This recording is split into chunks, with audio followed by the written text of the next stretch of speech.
welcome to Impossible Coin. My name is Brian Cartwright. I am joined by Tegan Somerset. That's me. And Rocky Hardy. Hey, what up? And we are brought to you today by Logitech, where students and heroes get 20% off of their headsets, also keys K90Ms, and various mice and webcams. Logitech. I really hope that check clears. I really hope they reach out. That would be more fun if they actually reached out. The Logitech does have the best iPad keyboard cases.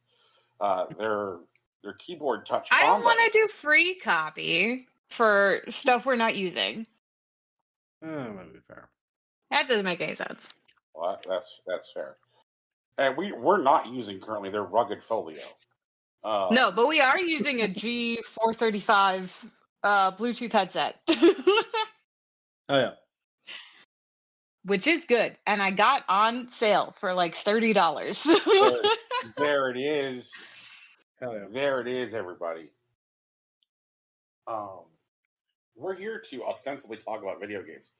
I'm sure some stuff will leak in around the edges, as it has over the years. Where do we want to start? Everybody? No more leaking. That's where I want to start.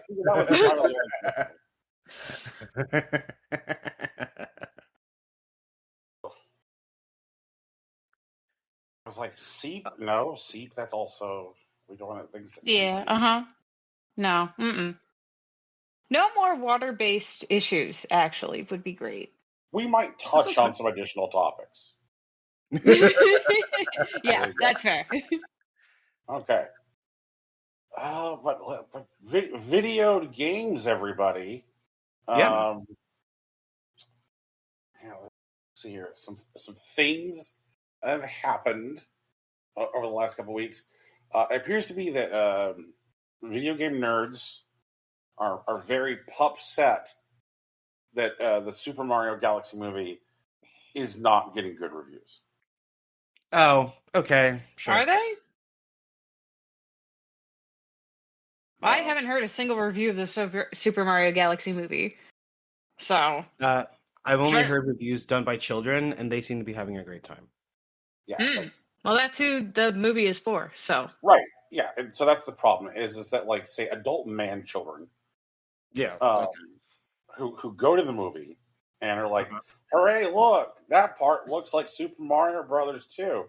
I understand and enjoy that reference, which is specifically targeted to me, a person who is over 40 and has lived their life around video games, are upset when they see movie reviews say, like, this is a myopic piece of media which is designed to either cater to children or people who do nothing but touch Nintendo products. Sure. And they don't like that. Yeah, that's fine. They'll learn. Is it because they don't like being read to filth by a newspaper? Because, like, that's fair. That can't be the most fun, but, like, again. Yeah, I mean, it's one of those things that's, like, shocking every time it happens, But, if you read the horoscope section, it happens once every couple months, so who cares?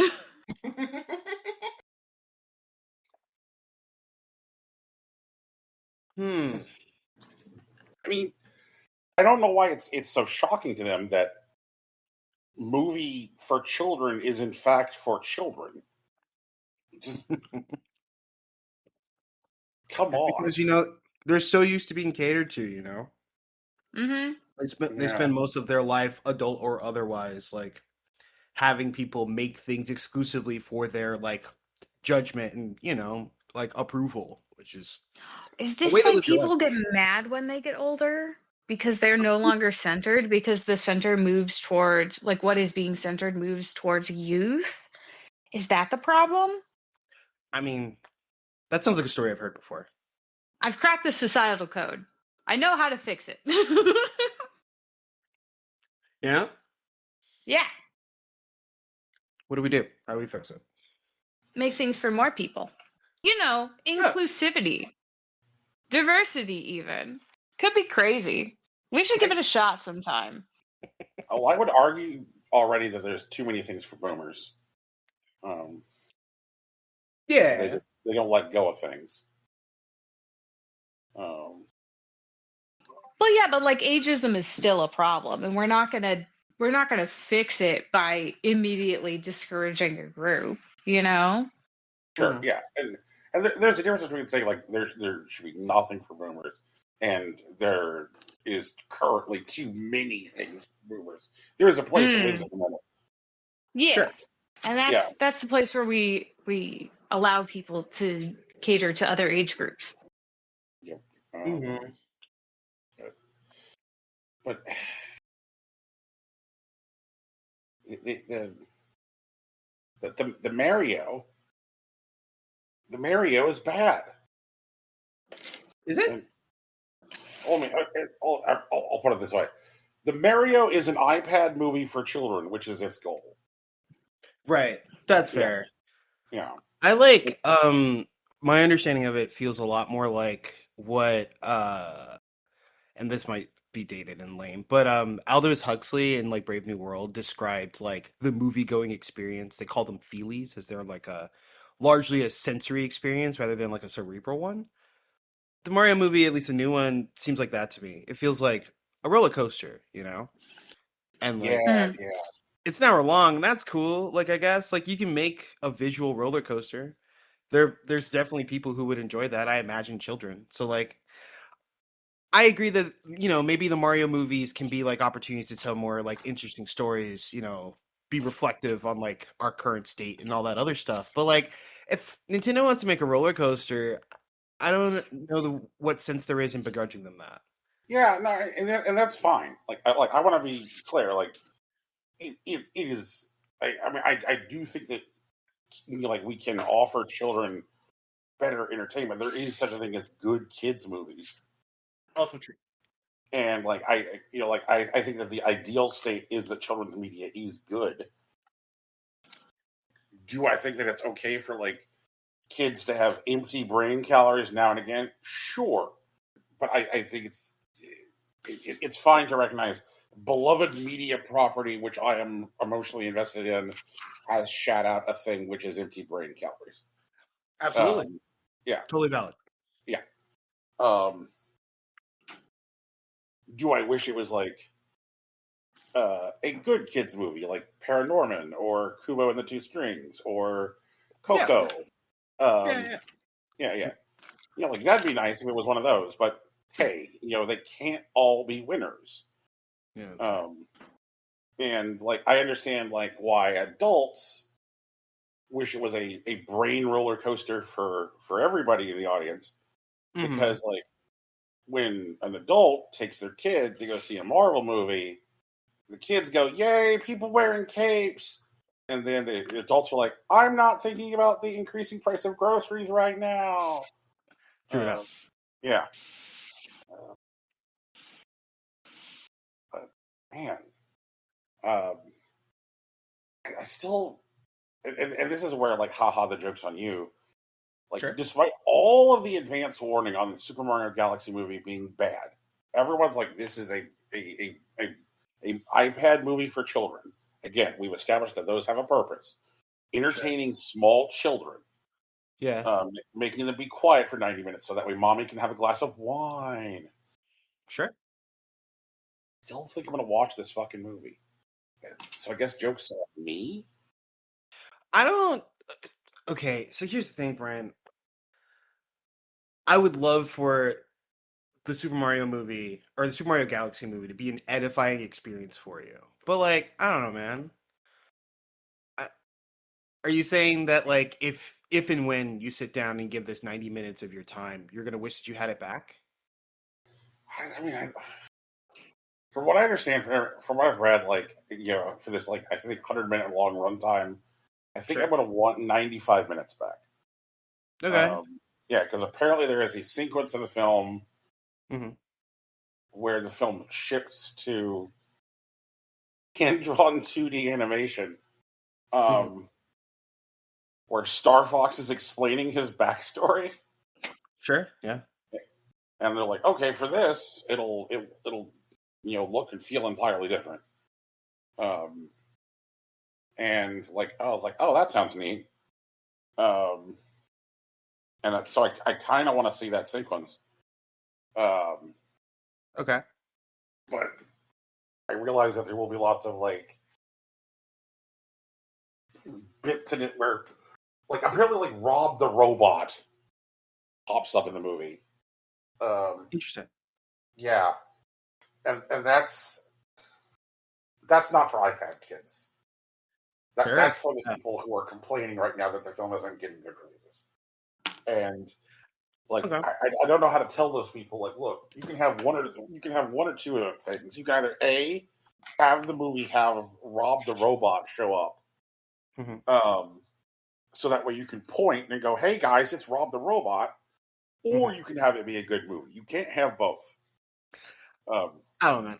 I feel like we should reject false choices, but like, I do have a different question for you. Sure. Brian, if you expect that only 5 minutes of this movie is worthwhile, why not check out the clip and decide if the missing pieces around it are worth exploring? Alternately, why don't you follow my recommendation? And that is, wait until you're super fucking sick and watch it then. That's also kind of goated. Watching children's movies when you're super sick is like an A+ time. I love watching children's movies when I'm super sick because, like, I don't have the brain capacity usually when I'm super sick to like watch anything good, but like I still want to watch something, and like I throw on like a kids media show, not something good, not a Sesame Street, you know. I'm throwing on like something bad, and I'm watching it. I'm going, wow. So you wait until you're an iPad kid? Yeah. I wait until I'm an iPad kid, and I have to stay awake for the next hour until I can take my next dose of medication, and that's when I turn on the shitty kids media, you know? And it's perfect then because I have exactly enough brain capacity to process the movie and nothing else about it, you know? And then at the end I go, oh shit, it's time for my next dose of NyQuil, and then I take a nap. I actually did like watch G Gundam, which is not the critically acclaimed Gundam for sure, but I watched it when I had like there's something I had to stay up for, and it was basically an all-nighter, and I was already like out of my mind on cold meds, and I was just like, I'm just gonna sit there and watch G Gundam, and I'm telling you, when Damon hit that pose and he said my finger burns with an awesome power, I felt that shit. That was cool. I can't watch it again. Right? No. You have to be fucking dead tired or super sick to watch it again and have that same experience. But you got to have it. You know? Yeah. I think you wait until you're super sick and then you watch the Mario movie. Could be the move. Oh. All right. I think there's a lot to consider here. I hear that. Yeah. Yeah. I don't think every movie is for everyone, right? But I think there is a time for every movie, you know? And this movie is not a movie for us. Like, it's a movie to like be like, oh yeah, I can introduce my kids to the Mario, you know? But it's not for us. But if you're super sick and out of your mind on cold medicines, it's 100% for you because you get that reference. I'm just glad that I have something that I can, like, if I need to tell someone who Rosalina is, I can just show them the Mario Galaxy movie. I think that works. You can't, though. You can't. Really? You can't because it's wrong. Yeah. It's wrong? Yeah. Don't do that. What are you talking about? Do you want to know? That was the only thing I was hoping for. Yeah, I want to know. Correction. Do you want to know how I found out? So, sure, fine. Let's do it.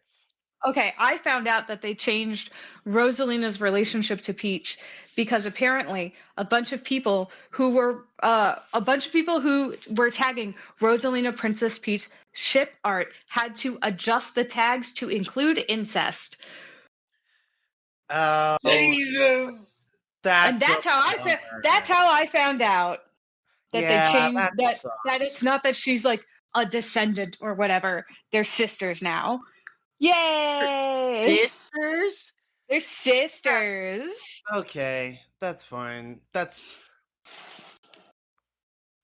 it's an iPad movie for kids. That's fine. Whatever. I'm over It's it. an iPad movie for kids. It's fine, But if you want to show people like generally what it's about, like yeah. But if you want them to actually like understand it, then no. That's not a. That's okay. I'll keep looking. I'll find another like compact piece of media that I can use to explain Rosalina. Jesus Christ. Yeah, for sure. It's Well, just not gonna be the Super Mario movie. no. Yeah. I'm glad I could help you with this now. Thank you for your service. And I'm arguably also happy that Brian got to find out how I found out, because that was a great reaction.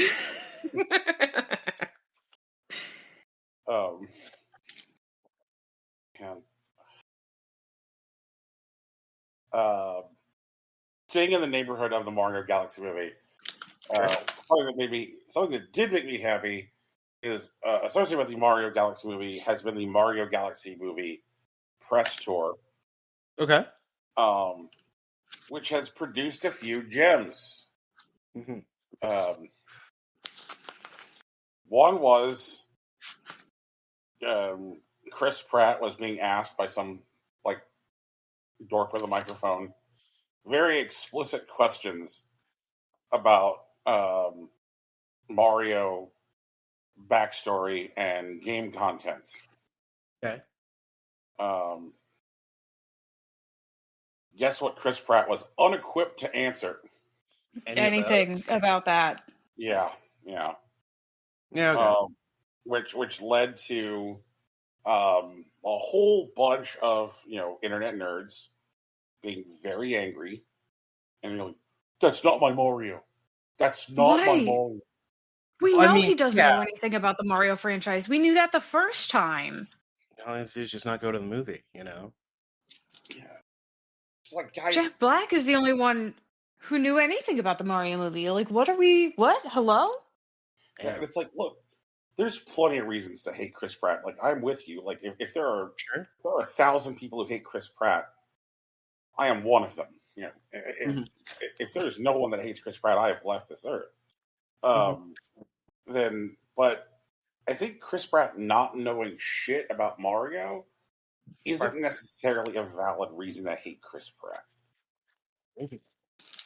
I think it's a low item. Yeah, it's like he's a working actor. They offered him money to play a role. Like, come on, yeah. If that is the thing that it takes you to get to hate Chris Pratt, cool, welcome aboard. But then we're going to have to talk about some things. Like, we have to talk about some other things, but sure. Like, if you want to hate his flat wooden performances, great. If you want to hate his membership in a shitty, hateful megachurch, that's probably the prize pony. Like amongst the reasons. Yeah, but we'll get there. Maybe it could be entirely possible that they just don't know anything about Chris Pratt's personal life, and they're just mad about his acting capacity. And like, that's cool. We can start there and we can build on that. We have the technology. I'm just saying, but not knowing shit about Mario, like, I'm sure that there are plenty of talented actors who might not know shit about Mario and would have killed at the role, but they're talented actors. And they also would have been able to like do some research. I don't know if Chris Pratt can read. Wow. I'm sorry, did you just Leah Michelle Chris Pratt? Yeah. It's entirely possible. As far as I know, Leah Michelle is the only regularly working actor who can't read. Who's Leah Michelle? She was the Glee. Who's that? Face. She was the face of Glee. She was like the Rachel? Yeah, no, right. She can't read. There's no fucking way. There's no fucking way she can't read. Yeah. No, like, yeah, she can't read at all. It's really sad in its own way, but Children were left behind. I'm just glad we talked to George Bush about this. Michelle, that checks out. To be fair. No, actually, never mind. Not to be fair. Never mind. No, fuck it. She can't read, and I know that. Lamo. Oh, so the other thing that happened on the press tour that I very much enjoyed is somebody teed up Charlie Day. Okay. Yeah! I I know about this. Yeah. And someone asked Charlie Day, who are your favorite Luigis? Hell yeah. Yeah, I see you know how this worked out. Mm-hmm. Yeah. He hit it directly out of the park. I know. He sure did. He said He his listed number everyone's favorite Luigi. Yeah, his number one favorite Luigi is obviously Luigi from Super Mario Brothers. But his number 2 favorite Luigi is Luigi Mangione. I'm like, man, it done happened. It finally happened. Like that thing that Nintendo is like, oh man, I sure hope this doesn't happen. Not only finally happened, it was one of the cast members of the movie sitting on a stage at a press junket that did it. Oh, chef's kiss. Also, arguably one of the best casted voices in that entire movie. So, Yeah. That's my Luigi. That's my Luigi. He's afraid of a lot of things, but he's not afraid of the capitalist overlords, and I respect that. Hell yeah.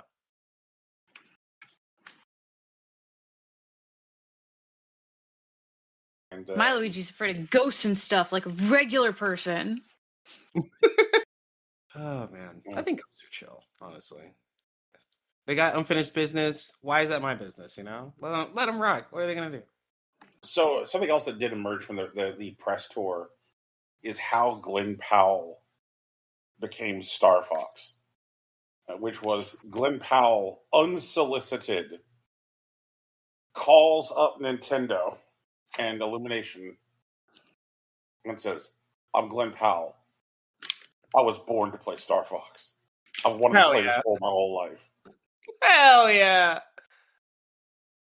That's fun. Huge fan. And apparently they just appreciated his intensity and they appreciated his passion.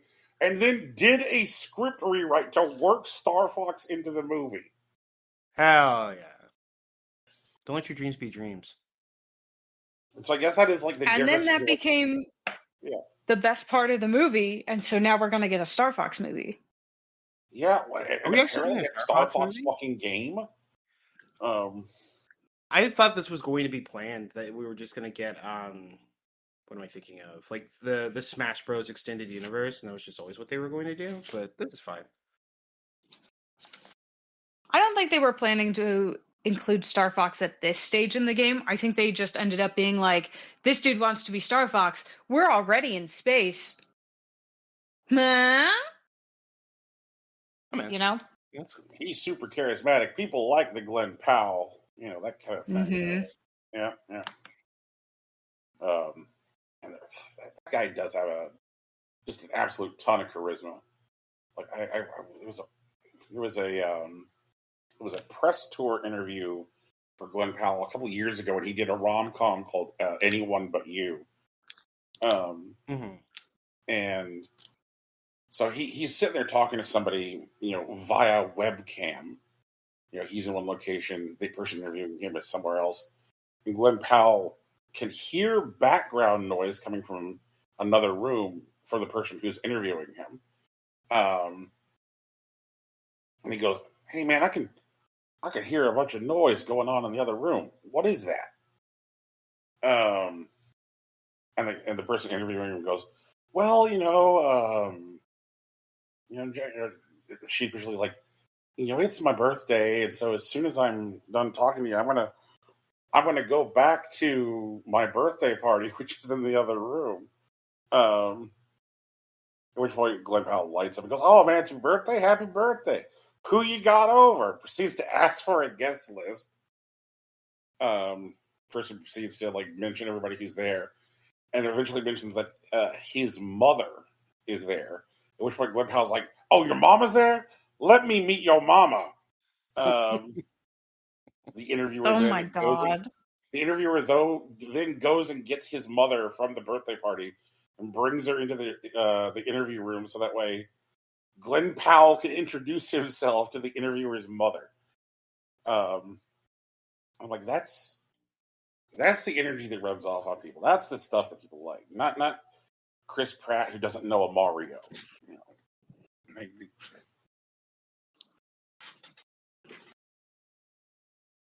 I can hear him complaining about it. It's like, you want me to know what a Mario is? There's like 30 games. You want me to play all the games? And it's like, I don't know, maybe. I mean, I did that movie where I was very argumentative to 3 Yoshis. That was enough. Rode a motorcycle with them. It was fine. Oh my god. I've been in space before. God.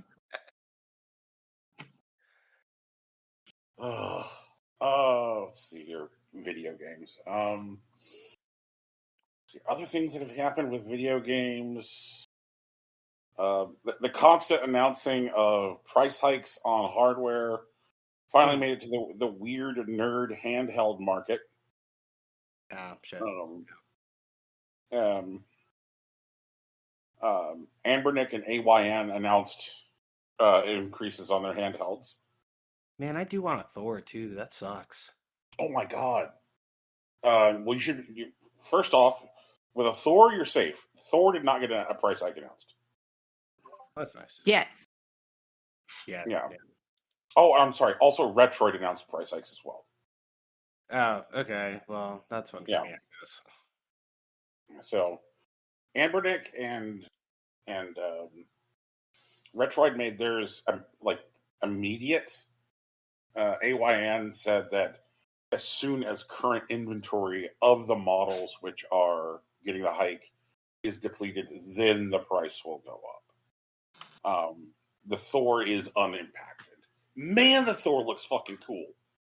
Oh, it does. Oh my god!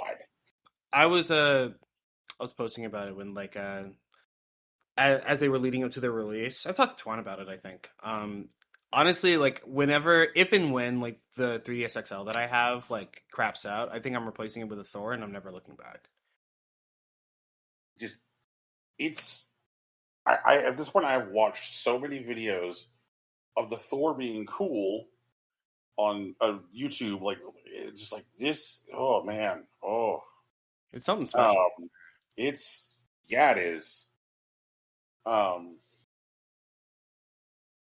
Just seeing stuff like seamless, comfortable, PS3 emulation in a handheld. What? Right. What? I'm telling you, dude. The field is alive. People are doing stuff. Something else I think is really key is again because of the 2-screen design, stable Wii U emulation. True. Yeah. Oh. Even just to have the power in a standard handheld to just have a game going and then a browser on your second screen is just insanely powerful, you know? Man, it's such a the horsepower in that thing. The fact that it can essentially function the same way it runs PC games the same way a Mac does, where it puts them in a container, like wine, a wrapper.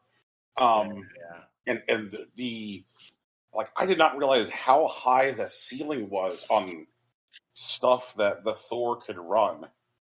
I was just like, Jesus, this is looking at people who are saying yeah, and here's my Steam client. And I'm like, here's my Steam client. Yeah.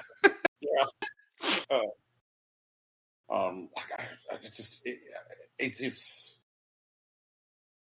I just didn't realize just how far these handhelds have really come. The Thor is admittedly the top of the pack, but Jesus Christ. No, there's just been a huge shift since virtualization became way more accessible.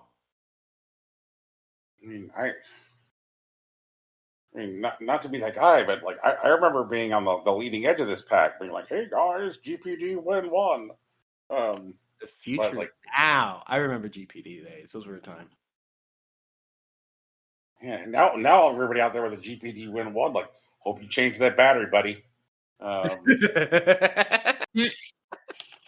that's fair.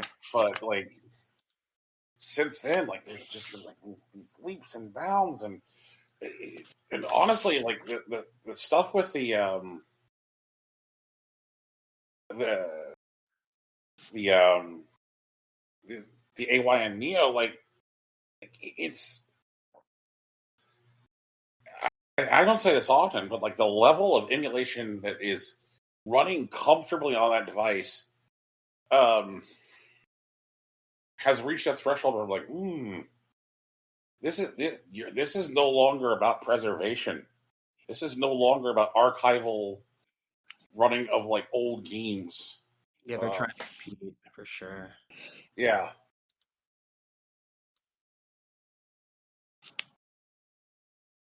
Isn't that good? Yes. Okay.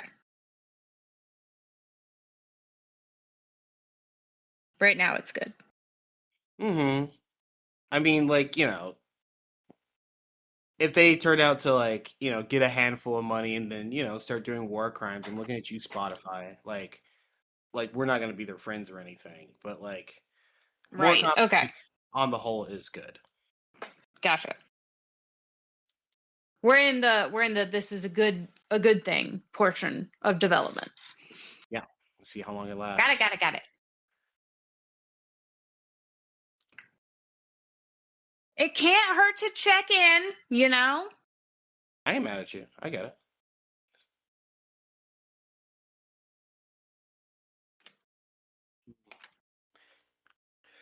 I don't know, Brian. I feel like games are in a good place right now.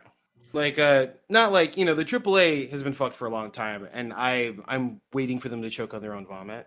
That's something else. But like, I feel like there's new and good and interesting stuff happening all the time still.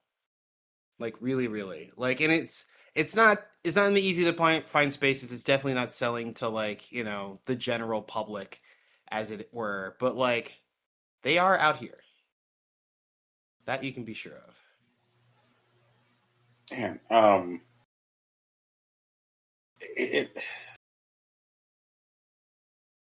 I just hope, like, I mean, it's weird, like, because like I do agree that like AAA is going to choke on its own vomit, and we reach a point where like major platform holders, for various different reasons, they've all reached a point of hubris, but for different reasons. For different reasons. Yeah, but they're all like flying to the coast of the sun with their wings attached with wax. Mm-hmm. But like there is so much cool stuff going on in the independently developed space, and people are increasingly in larger and larger numbers rejecting $2,000 computers to play games on. Just like, yeah, I can spend X amount on a computer, and more and more devs are targeting low spec gaming, which puts us in line with the way gaming is spec'd around the world, and people are buying like $20 games, $30 games. They're not buying $80 Mario Kart and various like $70 CODs. I mean, some people are, but those are the people who play them all the fucking time. That's their one game, Yeah, like there's definitely the people who live in silos, and there's like boutique customers, which I also believe is healthy, but like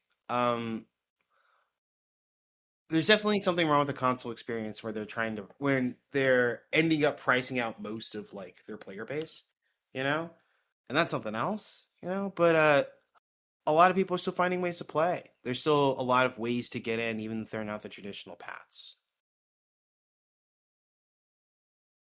I mean, I think it is telling that now for revenue from major video game developers, so the AAA space, Sure.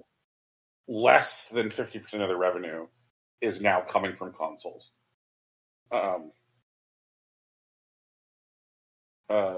So like they're now getting 55% of their revenue from PC. Okay. Yeah. And so I think a lot of people who do want to buy more than one video game, they're like, like I'll buy a whole mess of indie games, and if I buy one $70 game a year, like I'd rather do it somewhere where I can like readily and easily get the kind of games that I do want to play. For sure. Yeah.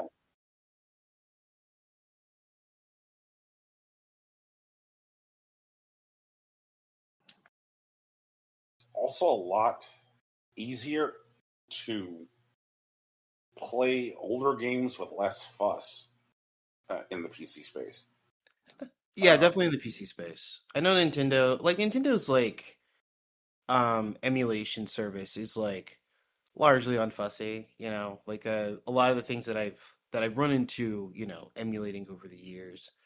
I don't see as much on like the Nintendo stuff, but it's still a walled garden, it's still really limited. Yeah. It's like and if you're just like, oh well, like, hey Nintendo, you have this functioning GameCube emulator for the Switch 2. Can I give you $10 in exchange for this GameCube game? They're going to say no, because we want to tie you into a subscription service where it's like Netflix, where we just offer up some fixed list of GameCube titles, and you better hope that the GameCube game you want to play is on that list of titles. But that reminds me, Netflix put out an app, didn't they? They have like a new like kids gaming app, Playground, that came out like last week. What's this? I'm sorry. Could you repeat that? Yeah, sure. Netflix. They put out a new like gaming app. They're targeting children. They did. They also put You Don't Know Jack up on the service. That's actually smart. Someone should have done that a long time ago. Like, I've been really critical about Netflix's like gaming strategy all over the place, and like sometimes they take easy wins, like publishing like games onto like their service that have succeeded elsewhere is a smart way to get people interested. But like, they definitely like run into walls doing all sorts of other wacky shit. Like they tried to bring back video game, like tie-in video games without like, tuning or preparation. And like that was the reason they failed in the first place. They didn't learn from their predecessors. They don't exactly know their history, but occasionally they like, put something together that makes sense.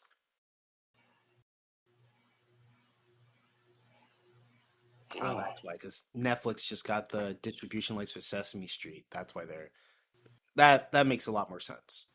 Yeah. Yeah, like you don't know Jack, like that's a big win. Truly. Like honestly, I wonder how deep that partnership will ultimately go, because like, Jack House Games definitely has a like deep like library that they've been cultivating over the years. I'm not gonna say they're all winners, but like there's a lot to do, and like I think it's smart that they don't all end up there at once, but like maybe over time they could be a fruitful partnership, or maybe Netflix will fuck it up. Who knows? Oh yeah, you remember that time that Netflix took all of the choose your own adventure movies off their service at once because they're like, we're backing away from interactivity. I mean, they were Googling it. You know what I mean? Like they're just like, oh wait, this didn't change the world. Better pretend it never happened. Oh, crazy time. I want to dig a little bit into what I've been poking at over the last couple of weeks. For sure. So my ongoing adventures in Balatro. Mm-hmm. So like I've shifted my focus with what I'm trying to do in Balatro, and I was like, you know what, I'm not gonna like sit here and try and beat Gold Stake right now, because I know that like, because I feel like since I've gotten through every stake up to Orange, Like I know that like when I sit down to beat Gold Stick, I'll be able to beat Gold Stick. Okay. Like it's just there. But what I do want to do is I want to unlock the remaining Jokers I have not unlocked. And I want a Nan Infrun. Were those words? What was that? I don't know what an Anafron is. It sounds like a demon that would exist in Final Fantasy, though. You know? I could believe that. No available number infinite runs. Oh, okay. Yeah, NAN for sure. Yeah, Nan Inf. Yeah. Okay. Okay, man. Yeah. So you're just gonna load up some seeds and get after it, or are you gonna try to roll every time? Well, I mean, and that's the thing is like, if you load up some seeds, that anything that happens on the run doesn't unlock stuff. Oh, really? Okay. Yeah. Sure. All right. You like, for example, like I've now had my first like 1,000,000 point hand, so I unlocked the Joker that gets from the you get from the 1,000,000 Congratulations. point hand. But in order to get the Joker that you get from 100,000,000 point hand, you've got to roll for it. You've got to roll for it. Yeah, I hear that. Yeah. Just like if you want the Joker for playing 4 or 7 of clubs at one time, you can't just use a seed where you're like getting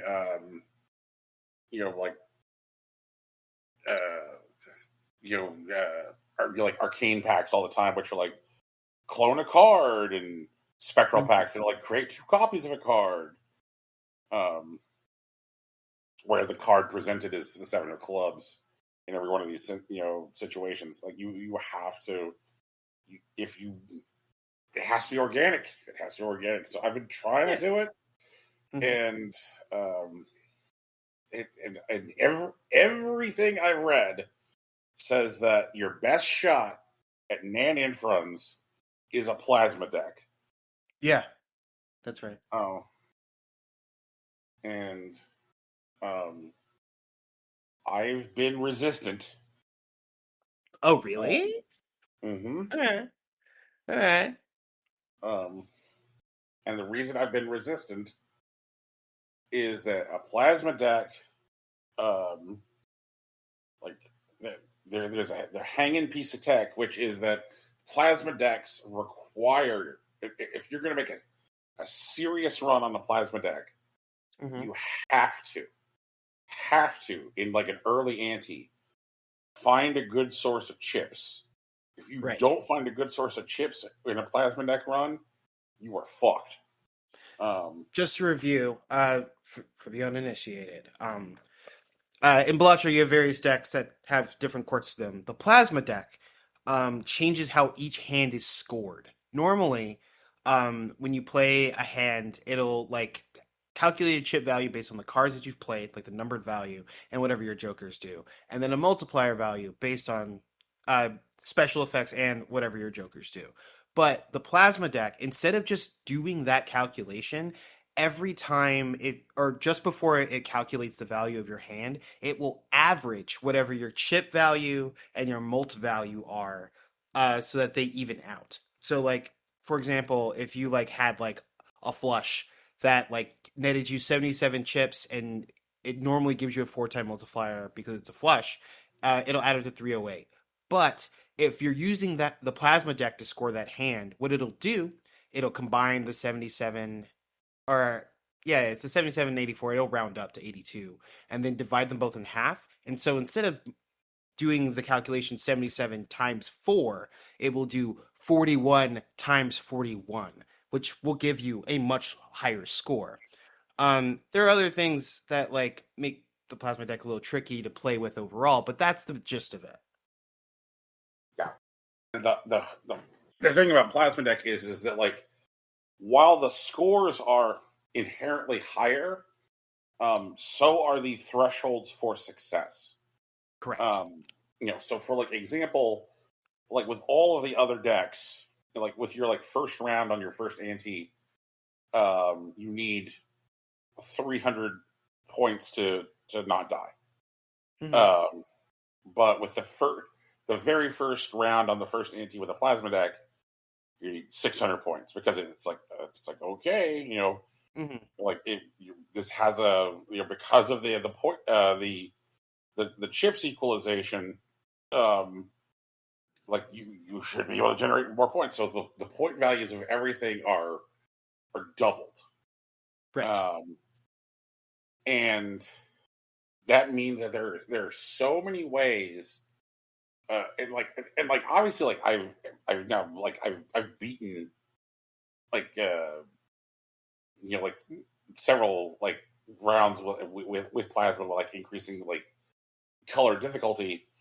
Mhm. But the problem is that like if you're going for a nan in front, the way that you are setting yourself up in the early antes is it's a different kind of thinking than just trying to get to ante 8 and being like set up for um whatever your raid boss is in Right. round 8.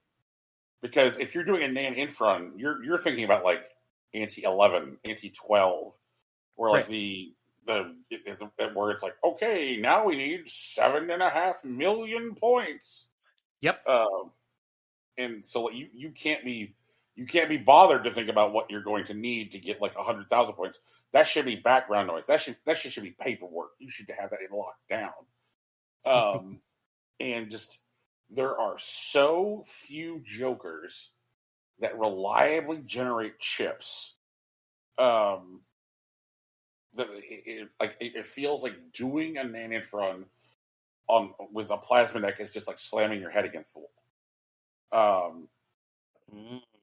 I mean, but the thing is like it's like everybody out there is just like, um, that there's it is the prevailing thinking amongst all Belatra heads of like that's the way to go.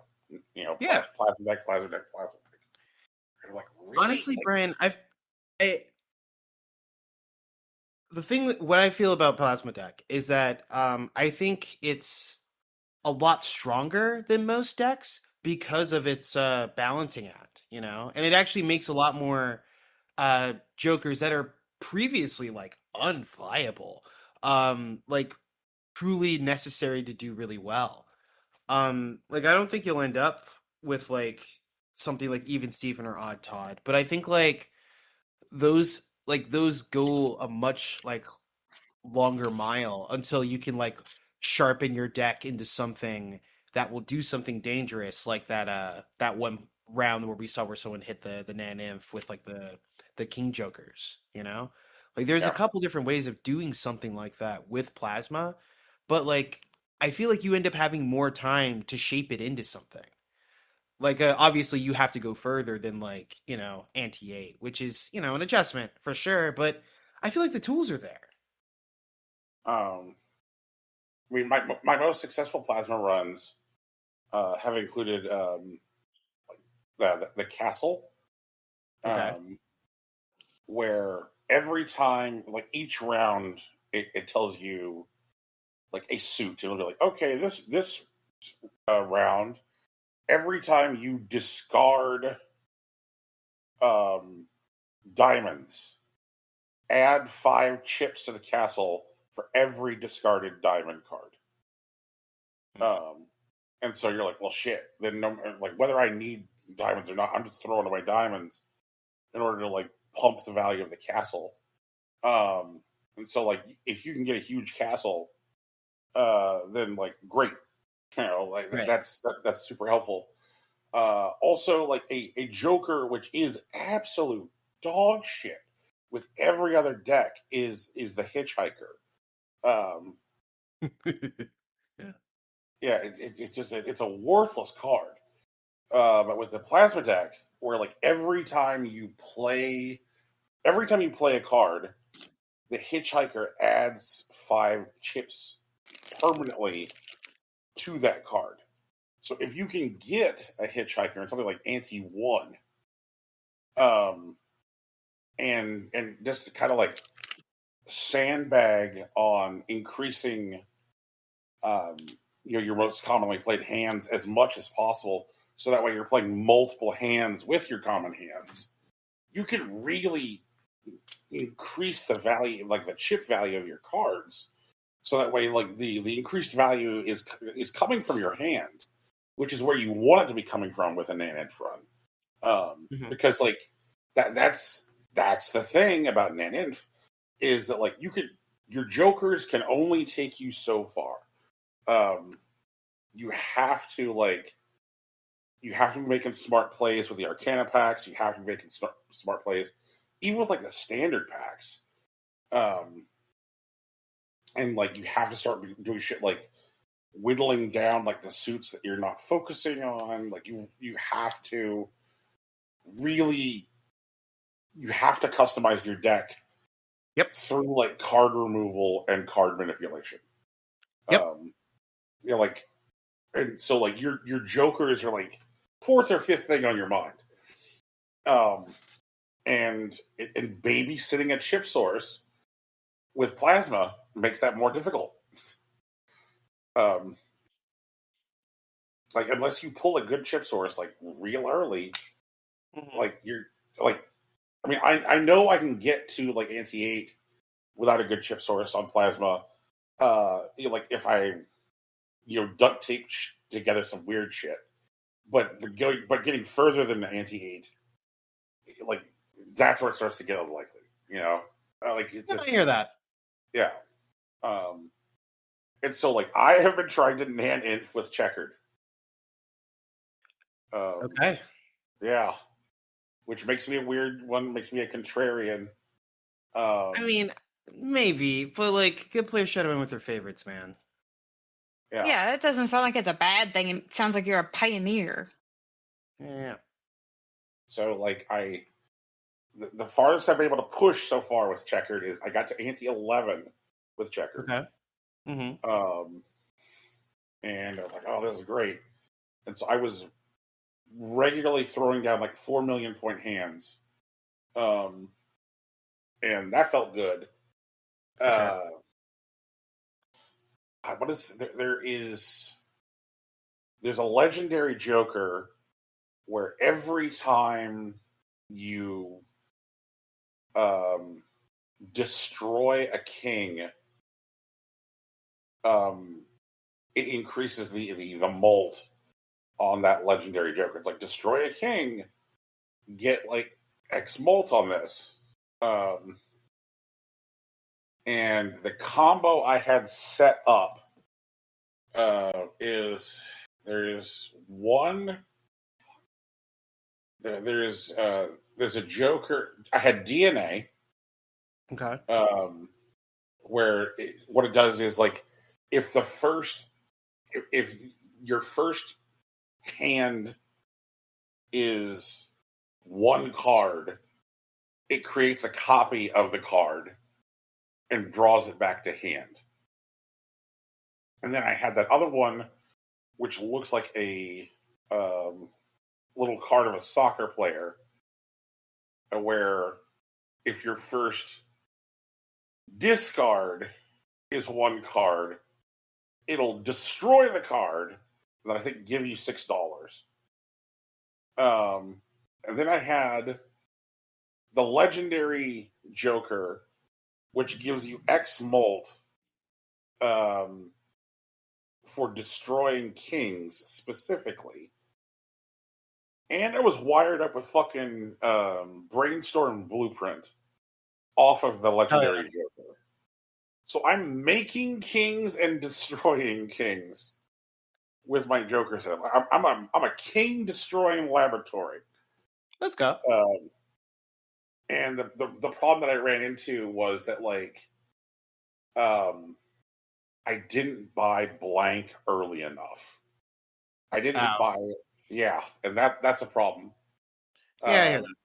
Yeah, because like ideally what the other thing I needed in that setup was I needed Mime to re-trigger my held in hand effects. Because if I had been re-triggering my steel cards, I think I could have gone all the way, or at least gone deeper. But but just it feels really, really good to figure out how to wire up some bullshit and be like, okay, I'm gonna make and destroy kings in the same hand, and just watch the value, watch number go higher. Just Hell yeah. And it's weird because it really does shift the way you approach the game entirely, because because you're just because once you're I don't really care about beating the game anymore, because beating the game is immaterial. Beating the game is whatever. I know I can reliably just complete a run of this thing out whenever I want to. It's all about this getting the infinite broken high score. Have you fucked around with Nanith stuff? Not really. I've seen it, but I haven't played it that much. Yeah. But I think it's cool, honestly. It's it's not. It's a. I mean, it's a challenge run, but it's just a different spin on what a speed run could be like, which I think is solid. Yeah. I think it's at I think 13. The actual demanded numbers start becoming Nanth. That's fun. Yeah. Crazy time. Let's see here. I've also started playing Promise Mascot Agency. Oh, hell yeah. What do you think? Man, I tell you what. So first off, that game takes a while to get going. Okay. What is it? Let's see here. How to describe Promise Mascot Agency? This sounds already like a mascot rental simulator, just from the name. Is that not correct? Because I've never heard of this before. Oh, really? Yeah, really. I don't ask questions about things I know about. To be fair, I only ask when I don't know things. Okay, I can accept that. That's fair. No, it's okay. God, hold on. I have something blasting my ears. Promise Mascot Agency is it's a business simulator, honestly. I'm gonna pull up its Steam page, and they ask you to, explore a cursed Japanese town, recruit mascot friends, and come to the rescue when disaster strikes. Solve the mystery of your exile. But you are a former Yakuza running a mascot agency in a single Japanese town, and you find various mascots and put them to work and drive them around to their gigs in your little K truck. Okay, so kind of. Huh. Yeah, and and occasionally you occasionally end up mixing it up with. Oh, good. There's a trailer. Yeah. Yeah, you can go on, Brian. I'm trying to fix by the trailer. Okay, for sure. Yeah, you're just running around this town. It's an open world story simulator. There's a bunch of mini games and stuff. But you're just running this mascot agency. Huh. Yeah. And I when I was following the various indie game awards for 2025, this was one that kept on getting nominated over and over again for various Game of the Year awards, best narrative, best open world experience, best writing, and I was I should check this out, because I was looking for something which was open world, but smaller and more digestible. Sure. Mm-hmm. And so I was I should mess around with this. And I know a lot of people complain about the opening of Skyrim, where you're like sitting in the back of the wagon, and guys like, "Oh, I used to know it would smell like elderberries," and you're like having to like sit through the failed execution, and you have to escape the castle, and like all that shit takes like a half hour. Mm-hmm. So if you ever want to like start a new Skyrim file, it's like, okay, well, you're gonna have to devote at least 30 minutes to like this unchangeable opening of the game. True. So much so that like that's why there are like other, like alternate like there are mods out there to be like escape the opening of Skyrim. The opening of Promise Masculine Agency is like a fucking hour long. It is. That's Oh true. God. Yeah, it's like a movie at the beginning.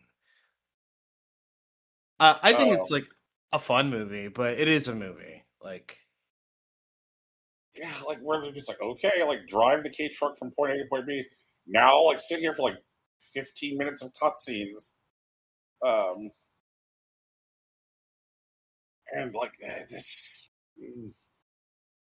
um, and I guess that's fine. Like because I just like I think it's something worth butting heads about. Like, that's why I dropped Kingdom Hearts 3. Like, I did the first level and I was just like on rails for 2 hours, and I was just like, I walk into a place, I press three buttons, and then everything dies, and I walk again, I press three buttons, and everything dies, and then I like take three steps, and I'm standing in a cutscene for 5 minutes, and that could be grating if that's not what you're looking for in that moment. That's fair. Yeah. Like I want to like explore a goofy, fun, weird open world with like these crazy mascots. And like that's where it arrived, but it shouldn't have taken me 75 minutes to get there. That's a long time. Yeah, Yeah. it is. Like while I'm doing general grousing about gaming, here's some general grousing. Sometime back, like I bought Avowed because obviously the developer has a pedigree, and I wanted to see what they would do. I would wanted to see what they would do with where they could develop their own open world from the ground up, and they weren't beholden to somebody else's IP. During development. I'm like, okay, great. Like let's take a look at Avowed. And so I went to boot up Avowed and get into it. And here's the part where I mentioned the install size of Avowed. Avowed is a 67 gig game. That's fine. We live in the modern era. Sometimes you're going to have a game which is 67 gigs. And Avowed said, it needs an update before it can launch. I'm like, okay. Want to guess the size of the update for Avowed? Way too big. That sounds right to me. It was a 62 gig update. Wow. Yeah, okay. And I'm like, it shows you the estimated install size once the update is complete. And it was going to be 67 gigs. I'm like, so you're just swapping out one for one most of the game? Like, what are you doing here, game? That is a lot of game. They're making sure that your AAA experience feels as AAA as you paid for, or whatever. Yeah, I forgot that the part of the AAA experience is if your install size for a game is 100 gigs, you better leave another 100 gigs free for any updates you might need to do. Yeah.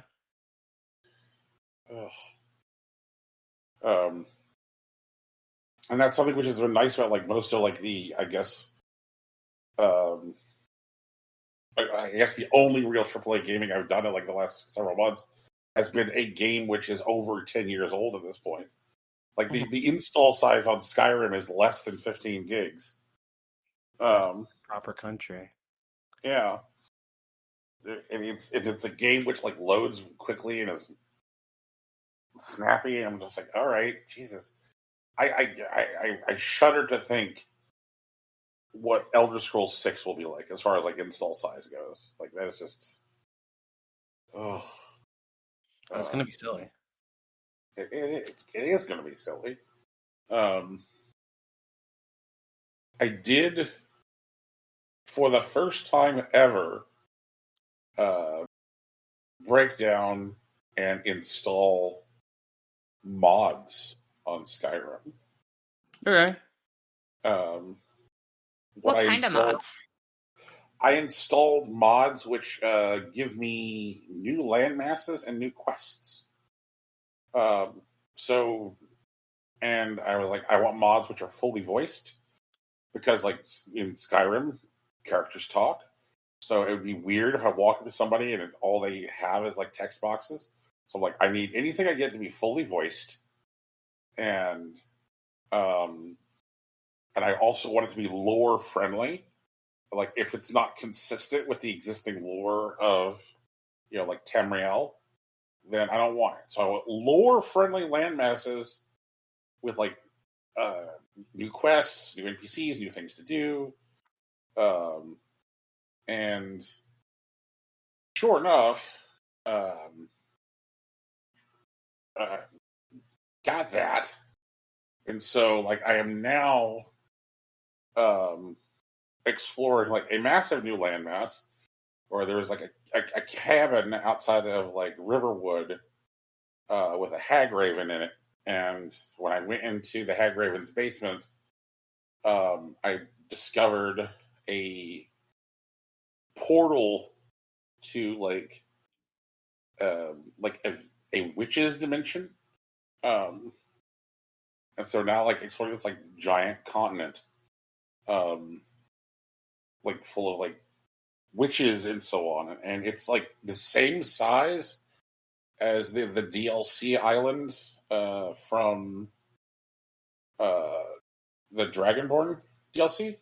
And then I downloaded a different one, which like one of the things you can find in Skyrim is a large stone gate that's like past this gate is the province of Cyrodiil, and you can't go through the gate, obvi. But this is like, well, what if you could go through the gate, and it lets you explore the northernmost county of the province of Cyrodiil, which was the province of Tamriel that was covered in Oblivion. And Skyrim takes place like 200 years after Oblivion. So you have an opportunity to like revisit some of the towns that were in Oblivion, but now it's these towns like 200 years later, and there's some factions that aren't represented in Skyrim because those factions don't have like a presence in that province. Like for example, like the Fighters Guild is not present in Skyrim. Instead, in Skyrim, there's a thing called the Companions. And so, like, if you go south to this like county in Cyrodiil, you can encounter the Fighters Guild. It's like, oh, this is neat, and like this, this Cyrodiil expansion is also about the size of the Dragonborn DLC.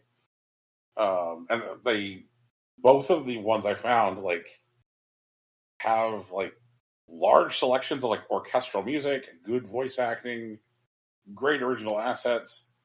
They look and feel like the DLCs that Bethesda was offering. And I wonder how many of those there are. Like, I mean, I did go through, like Bethesda service where they're like, please take a look at these mods that we think are okay. So there is that friction there. But Sure. like, how many gigantic mods for Skyrim are there? Which just like That's a question you don't want the answer to. Come on, man.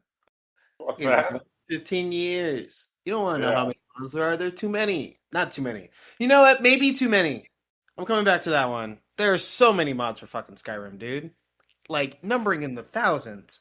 Yeah. Isn't that the point? I don't know if I call it the point, but like, happy for them. But there's a lot going on over there. Yeah. But I guess what I'm trying to speak to is that I've seen this more often in the past couple of years. There are people who have interacted with video games, I count Brian among them, who want to have like a holistic view of the medium.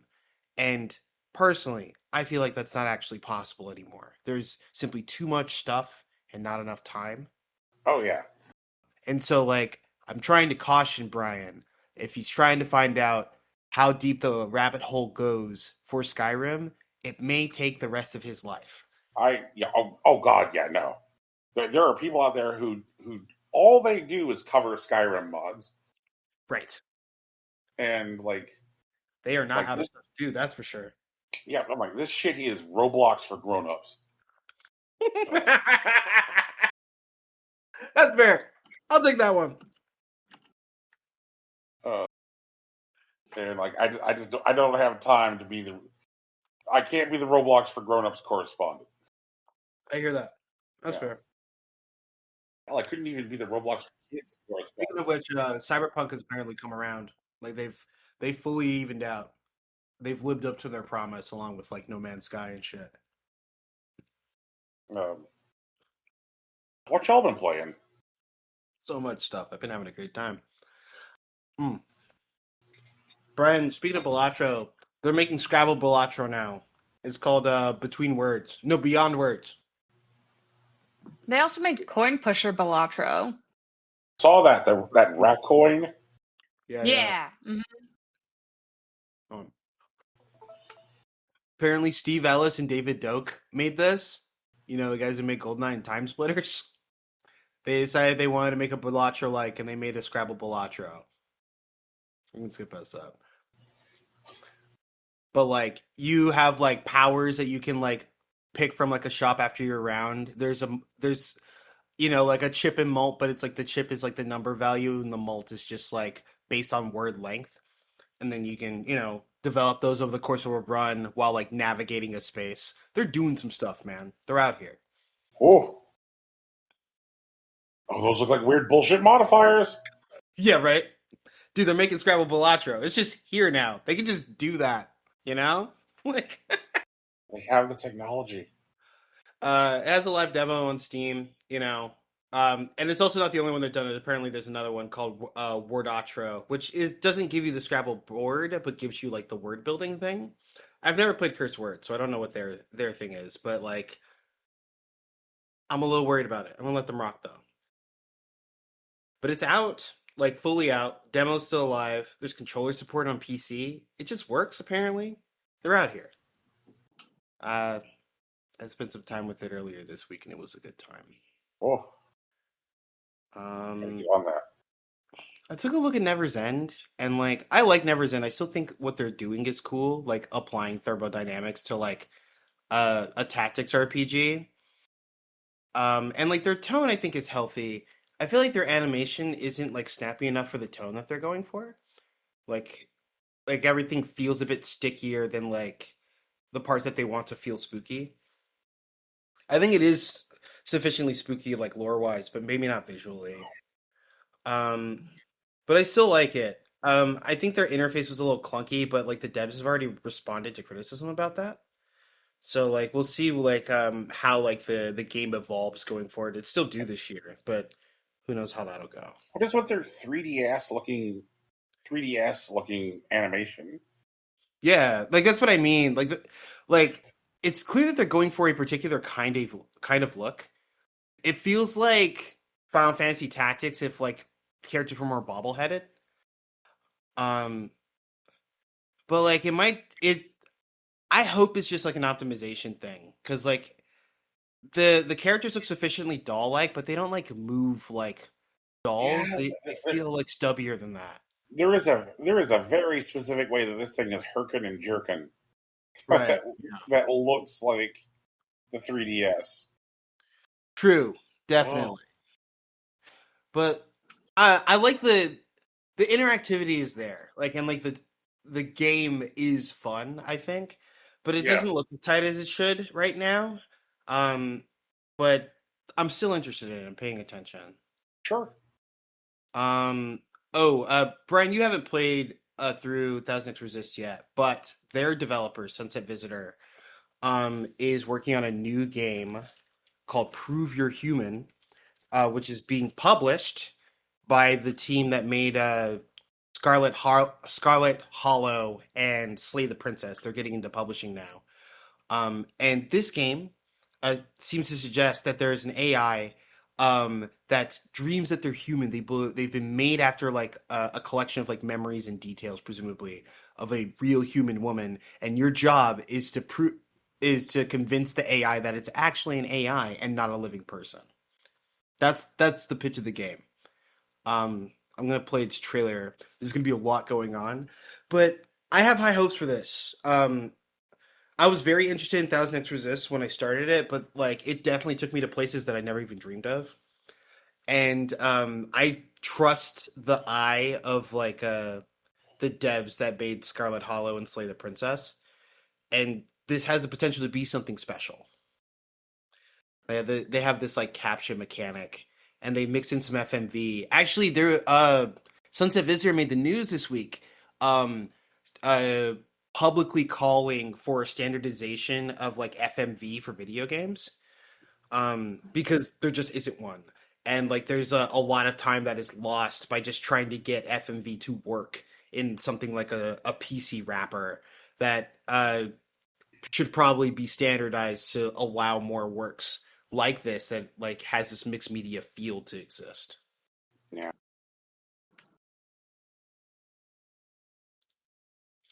But yeah, man.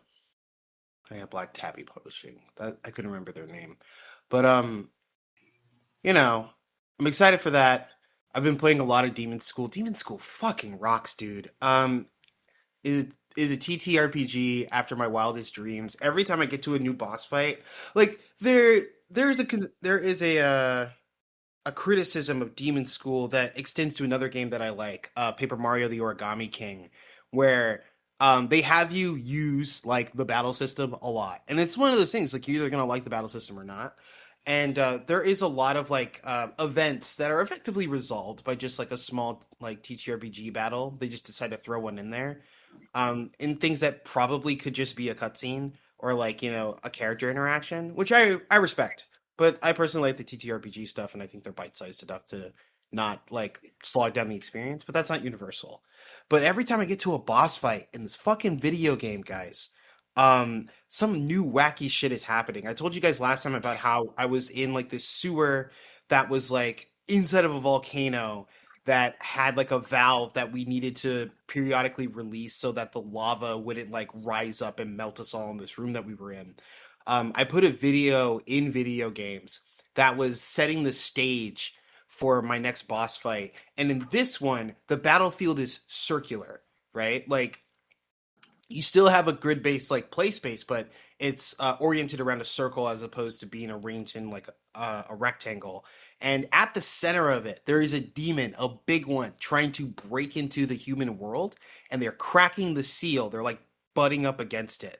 And what it does, it has like a multi like flayed tongue that it'll stick through the hole and try to like progressively break through the seal. So you have like something like 7 turns to like defeat this like demon that keeps sticking its tongue through while like not getting knocked off the perimeter of the circle because you're on like a glass seal like that apparently opens into like the demon verse or whatever, but also make sure that the hole in the center doesn't get big enough that you don't have a play space anymore.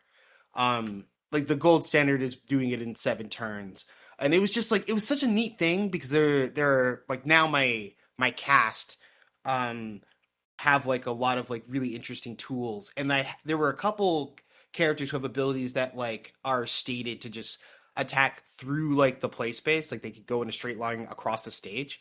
But in this one, because it's circular, you could use certain abilities that would allow you to basically strike the perimeter of the circle all at once.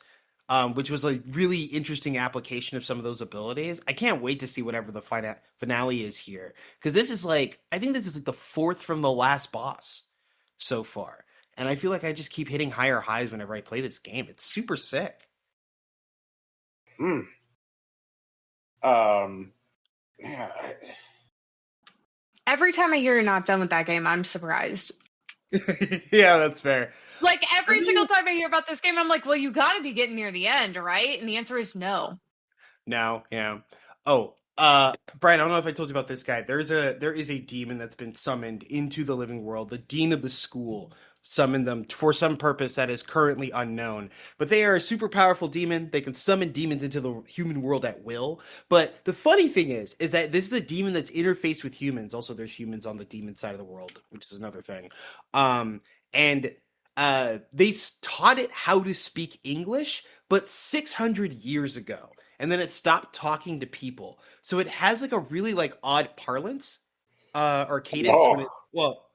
And so like the screenshot above it that I marked as a spoiler, he'll say like he's basically trying to get the guards at this like prison that they have you trapped in to push you off the edge of the cliffs to your death in a fight, and offer a reward for doing so. And what they say is, and I quote, "Attendants, if you push these stickies off the edge, you will receive 12 presents of increasing importance." And he just talks like that all the time. It's so good. It's so much fun. Oh, man. I think I'm going to end up spending around 30 hours with Demon School. I'm at 27 right now, and there's definitely been some time where I just had the game open idling. Mm-hmm. And I am firmly 4 weeks away from the actual apocalypse. The looting has already started. So it is bad. You know, we're not just like, we're still kind of going to school, but also not really. And like, things are a mess for sure. But we have a plan. We have a small army, to be honest, at this point. Oh, man. Just a little one, though. It's not even a big one. How are you going to get more people to participate in not helping with the apocalypse or whatever? Or surviving the apocalypse, I guess. True. It's like, I do like the ethos of the game where like there are definitely a bunch of factions that are kind of working towards their own goals, but over time, like the apocalypse starts to take precedent and people continue to start working together as they realize how dire the threat ultimately is. Even like some of the characters that were just straight up antagonists before are just now on our team, mostly because we were ultimately working towards the same goal, but we weren't communicating. And that once we started to communicate, we start working together. And I think that's neat. It's like shonen, but like in a much more organic way, personally. But yeah. I continue to put an impossible amount of time into Slay the Spire 2. I have made it to Ascension 8 on Silent, and I've been kind of middling around with everyone else, but I've been mostly playing Silent. I think the game is really cool. I think it's still solid. I'm getting a handle on like the archetypes. My like deck building ethos is shifting. I am way more selective about what cards I'm actually adding to my deck. I've played some runs where like I'll get like 2 cards at the beginning and then just won't add any more cards to my deck because it's already functional, and like adding anything else would mess with my draw. And so like that's been strange to feel, but I think it's cool.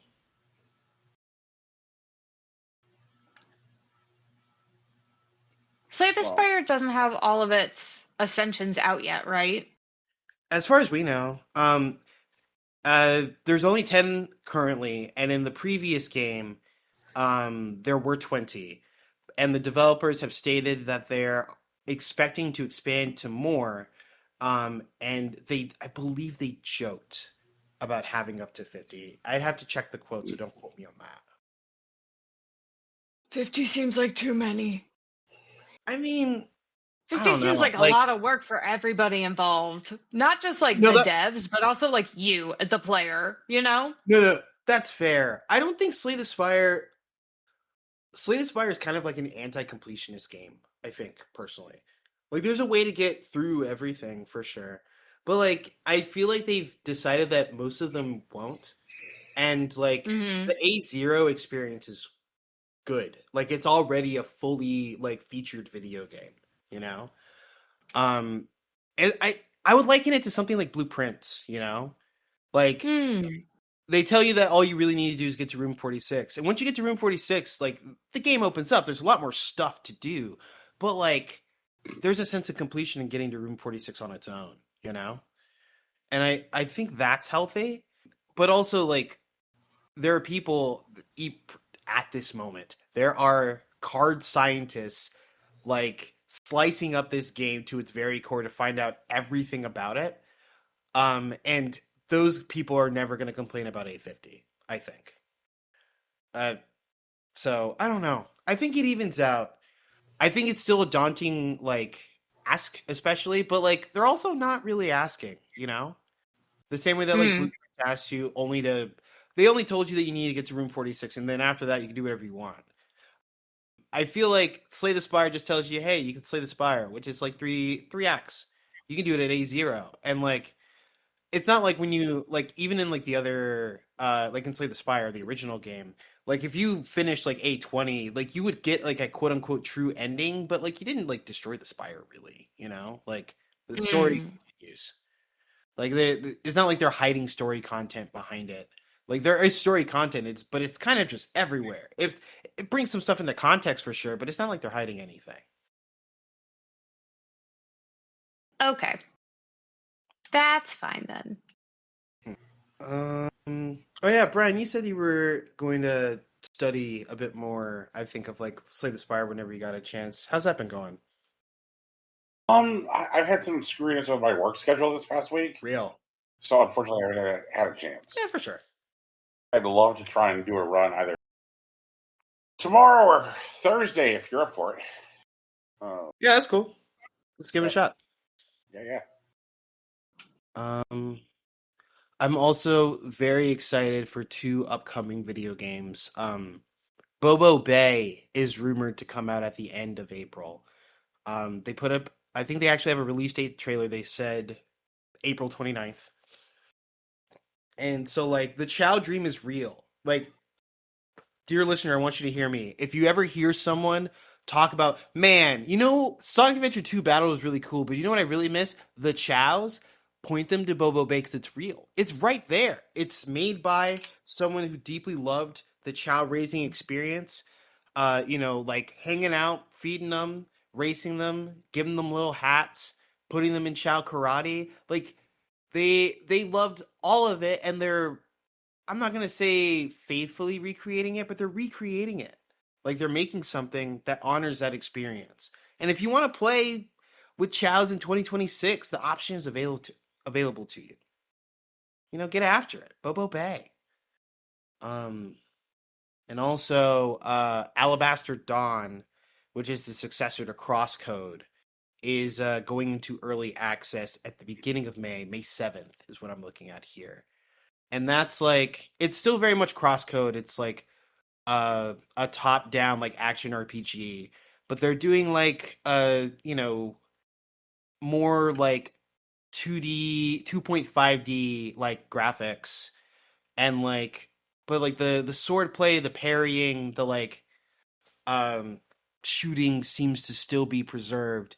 They're adding a deeper story. It's supposed to feel a lot more like a Kami. There's like a world like damaged by calamity that you were able to traverse and hopefully help heal.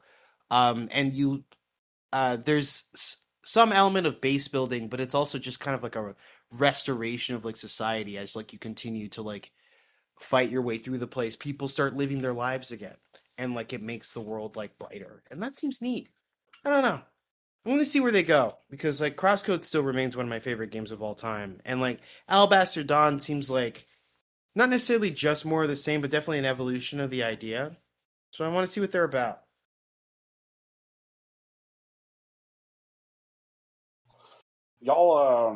Y'all seen any footage of Samson?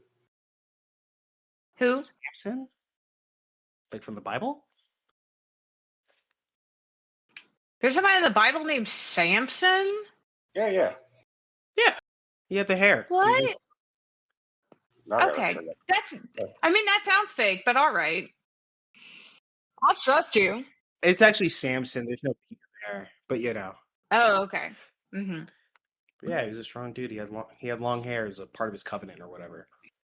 Yeah, I had to just double check the name of this video game to make sure I had it right. Yeah, Samson.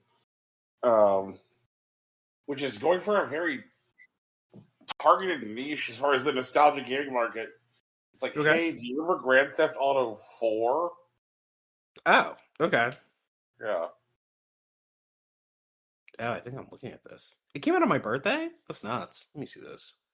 Yeah, so like it's been weird to like follow the roller coaster that has been this game's release. Okay. Like a few days before the game came out, the lead dev on the game put out this snappy quote, which got picked up by a bunch of outlets, which was we would rather over deliver at $25 than under deliver at $70. I respect that. Well, how do we feel about under delivering at $25? Well, that's a bummer, but you know, it happens. Yeah. The game runs in Unreal. Apparently, it's incredibly poorly optimized. Sure. It crashes all the damn time. Mm-hmm. It's incredibly demanding from like a thermal perspective. Okay. Don't try and run this thing on deck. It turns your deck into a molten lava. I'm just like, all right. Is it secretly? Is it secretly doing that thing that all those video games we were finding on Steam used to do, where it was like, what? Yeah, crypto mining crypto or something.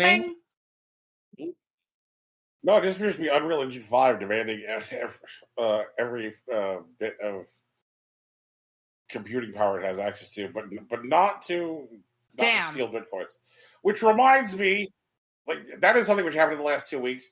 There was a headline that came out like shocking number of Steam games discovered, which are actually just secret crypto miners. Shocking? Like, shocking? We knew that. Hello? We had a whole bit. We had a whole routine we would do around that, like 5 to 6 years ago. We would read a bunch of game titles. What would we call like obvious crypto miner 87? Something like that. Yeah. Like, oh yes, put the ketchup on the lady. It's like, what? Yes. This is just a puzzle. It's just a puzzle, I swear, but I need access to all of your computer's memory. Haha. No, not for anything nefarious, I promise. It's just so I understand where you are putting the ketchup. God.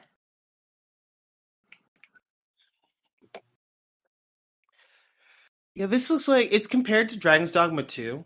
And in that vein, I think I understand what's happening. Like, it does just look like it's a big game that's, like, poorly optimized. Because that happened to, like, Dragon's Dogma. It also happened to Monster Hunter Wilds. Like, there was just, like, a lot of people that, like, couldn't interact with, like, the PC experience. Because it wasn't exactly tuned properly. And it took them, like, a year to basically get the tuning right that it would just run on Why most are more machines. games coming out? Did they come out anywhere else? Is there like a reason more games are coming out that aren't tuned properly? Is this like this was a real life person's job and we just don't hire that person anymore, sort of thing? Something like that. I feel like it's a lot of things. What I would say is that one, like, if you're targeting something on PC isn't actually like a single target. It's a wide spread of like technologies. Like there are higher end PCs that cost like $3,000 that you could target, but obviously like that like player base isn't especially large. And like Brian was talking about earlier, how like it's good that a lot of indie devs are targeting lower specifications because that just expands how many people could like play something like that.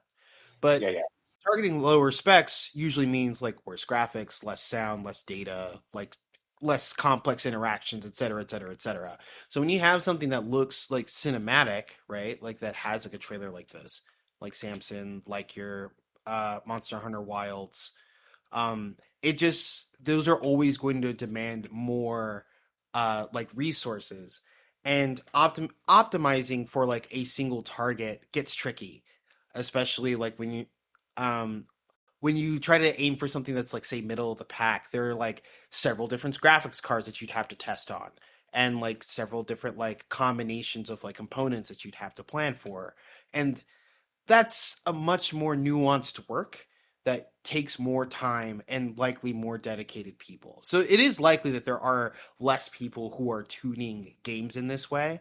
And that might just be like a managerial decision, because it's easier to just make something that looks good, cut a good trailer, and then put it out and then let people fight about it because you've already got the money.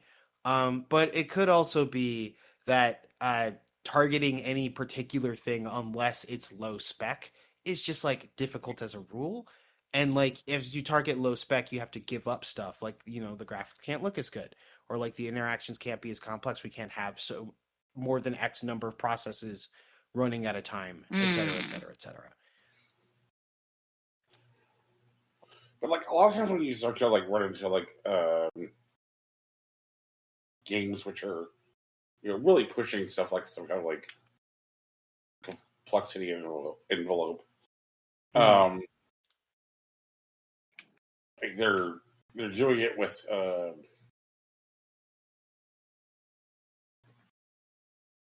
they're not doing it in such a way as like they're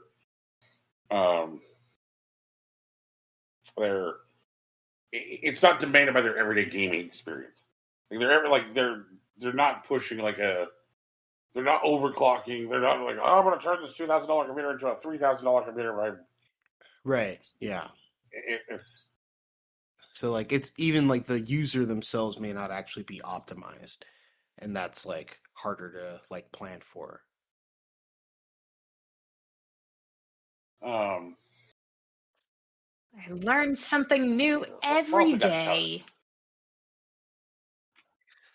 It was a big and terrifying place, truly.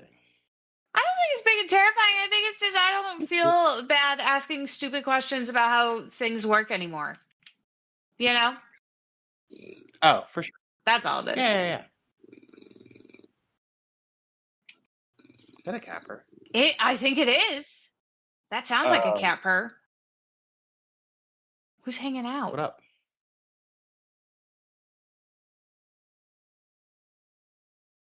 okay.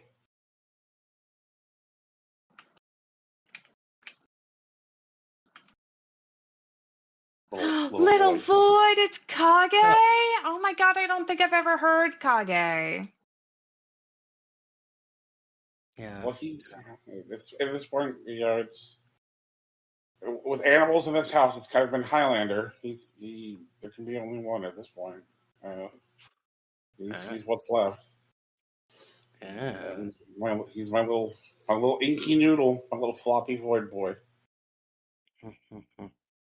He is a good guy. Yeah. That's what I heard.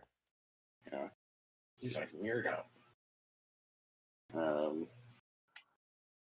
His meow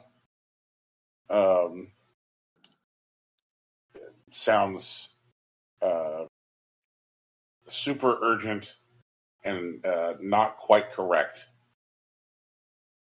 Oh, yes. For sure. I love cats who kind of meow wrong.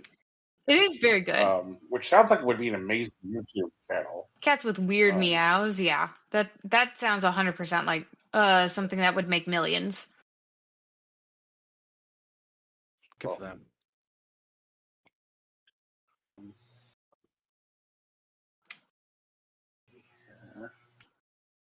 There's anything else? Is there anything else that we wanted to? I finally got to play a little bit of Pokopia.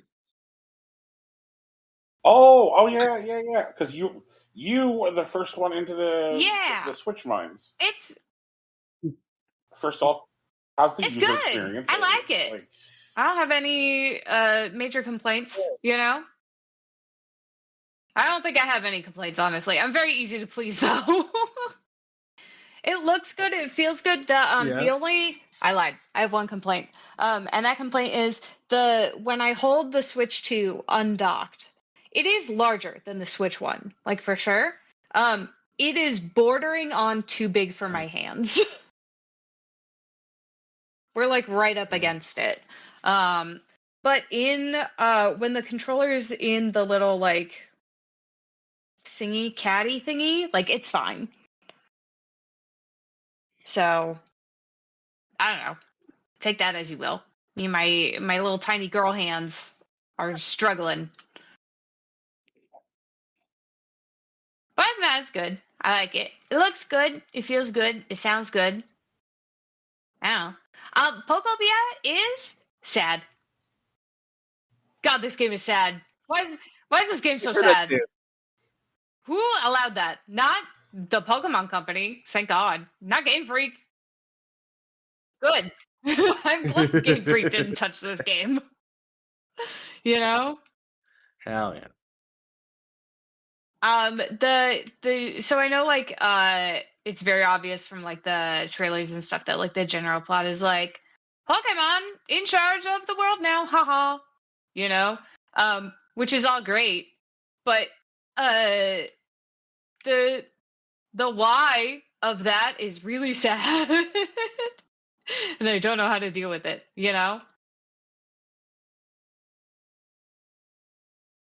What happened? Basically climate change happened and all the storms and stuff got so bad that all the humans went to space. The humans had to escape the planet. Sure. And they didn't want to leave the Pokemon like to be abandoned.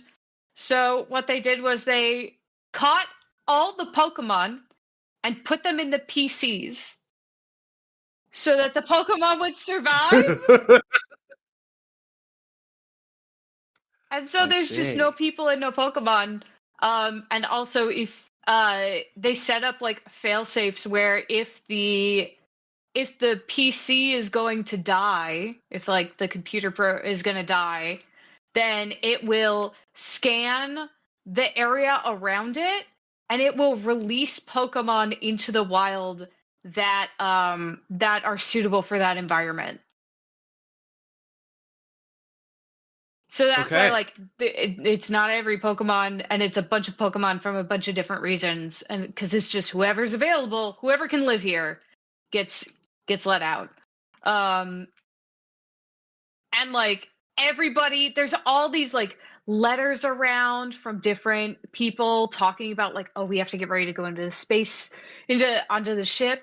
And I don't know what to like. I don't want to not take my Pokemon, but I don't. Like they can't go, you know? So I don't know what to do. And like I feel bad. They're just going to wake up one day and we're not going to be here. And won't that be stressful for them? Like won't they be sad? And the answer is yes. It turns out all of these Pokemon are very sad. They're all like, where's my people? I remember I had a people and they would like we would hang out and they would give me snacks and like they're not here now. I don't know what that, I hope they come home soon. I miss them. And it's like, no, it's like, oh, the people are gone, man. And they've been gone for like hundreds of years. They're not coming back. They're either stuck in space or dead in space. And you don't get to know which. Okay. But yeah, that's the thing. And meanwhile, you're just like, I'm a Ditto. And I've transformed myself to look like my own trainer. And because that's what I remember people looking like is my trainer. Which is already devastating. And then it's like, and also, haha, yeah.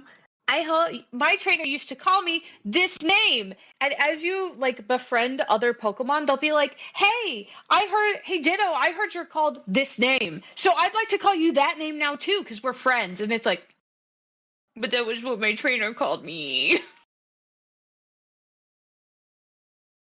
God. It's so cute. Yeah. Hell yeah.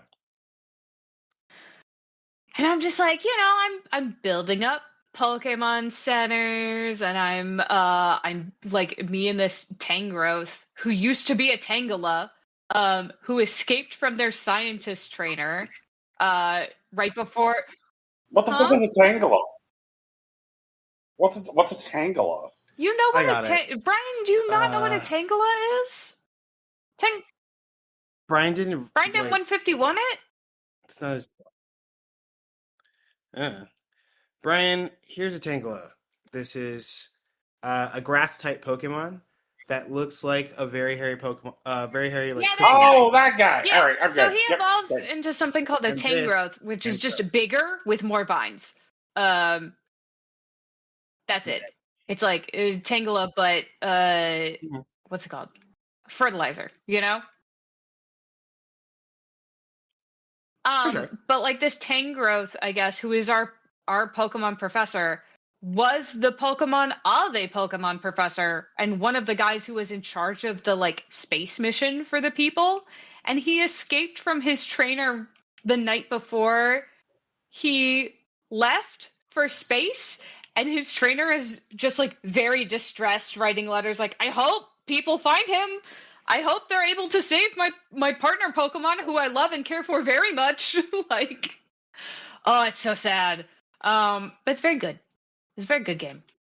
I'm not mad about it. It like the combination of like playing this game during the Artemis mission has just like wrecked me emotionally. You know? For sure. It's like the perfect combination. I don't know. I'm having fun. I like it. And I like the building, it works really well. Like I don't have a lot of complaints about the only complaint I have about the building is I don't have enough inventory space. So like there's that. But like seeing the different these like well loved Pokemon cities just in complete and utter disrepair, and like seeing how these Pokemon are like adapting to them is really interesting. And also because you're a Pokemon, you get to talk to like all the other Pokemon and also the legendary Pokemon. And they gave the legendary Pokemon weird accents because they don't interact with people that much. So like Kyogre is Southern for some reason. He's just like, y'all look like you're having a lot of fun up there. And I'm like, okay. And there was I think it's called a Vulcan Rock. And it spoke like not like prospector old timey, but like old timey. You know, it's been very cute. And because of a Ditto, also I can like transform into different Pokemon to like get around. So I like learn skill. Like I learned Waterfall from a Gyarados, so I can go up waterfalls, and I can transform into a Lapras to like swim around places. And like I can't fly, but I can fall with style by like gliding around as a Dragonite because it's got little Right. wings. Oh my god, it's so cute. Like it's very fun. I'm having a great time. I'm not doing I've seen some like absolutely crazy builds. There are a ton of people who are like, I'm rebuilding the world of this game like as it was or whatever. And they're doing some crazy stuff with the blocks available. But it's been really neat. Yeah. Cool. And what else did you pick up on the Switch too? You got something else, this. right? This is the only game I got so far. I know I'm waiting on Splatoon Raiders, which did just the other day get a PEGI rating, PEGI 7, which is the like British ESRB. And usually they announce the PEGI rating before the ESRB rating because the British games that are releasing in Britain have to have a rating before they get a release date.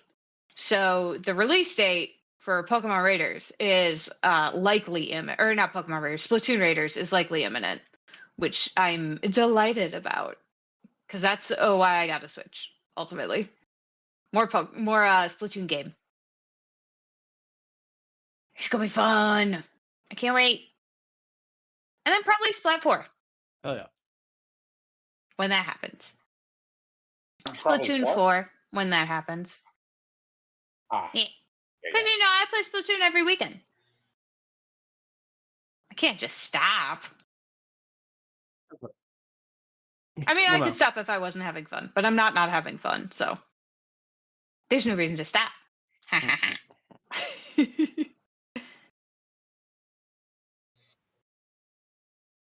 that's it. I finally got a little bit of like game time in, so yeah, it's been nice. Oh, and we unlocked the last rabbit in Rabbit and Steel. That also happened. Dude, she's feral. Sure. It's gonna be great. Truly. All of her stances are absolutely crazy. I think it's neat that like she turns off an ability whenever you press a button. I wonder how that would work with like the Magilock challenge runs, I think it's gonna make them scary. But like trade off is that all of her buttons are good, so like it's not like it's like, oh no, now it's unplayable because I don't have this button. It's like, no, all of her buttons are nuts, dude. What if I just play a single button the What whole if time? I figure out how to make only one button go, but it just goes absolutely apeshit the entire time? Could be crazy. Could be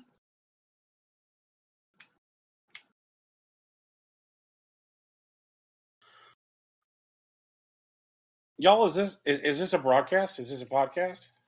On the podcast. We're not quite podcasting yet. Cool. Let's wrap it up.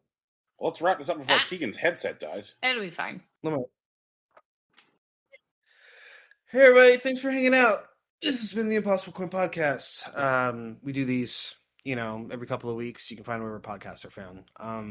We do have a couple of thank yous we got to do. First, we got to thank Big Sach, kid brother of the show, burgeoning family man, and the creator of the theme at the beginning and end of the show. You can find his work at soundcloud.com/BigSachnJ, or you can check him out with his band on Bandcamp at betweenrooms.bandcamp.com. Our logo was designed by Lauren Moran, which is still a miracle that we're thankful for every time we upload this show. Lauren Moran is a illustrator that has worked with several much more active publications and organizations than us. But you could find her work wherever you can type at Lauren Moran into a social media feed, and she's also on Patreon. She does some really good work if you want to check it out. And this show is available on Libsyn, and it should show up in your podcatcher, but it's also on YouTube. The uploads just show up on YouTube now, so you can check those out at Impossible Coin whenever you feel like. And we do stream a few times a week at twitch.tv/ImpossibleCoin. So that stuff's going on. And if you want to talk to any of us directly, we're on social media. I'm on Facebook and Instagram. Brian's on Blue Sky. Tegan's on Tumblr. It's all Impossible Coin. No dashes, underscores, or anything weird like that. It's true. That's us. That's the show. Yeah. And remember, shop smart, shop Logitech. Peace. Bye.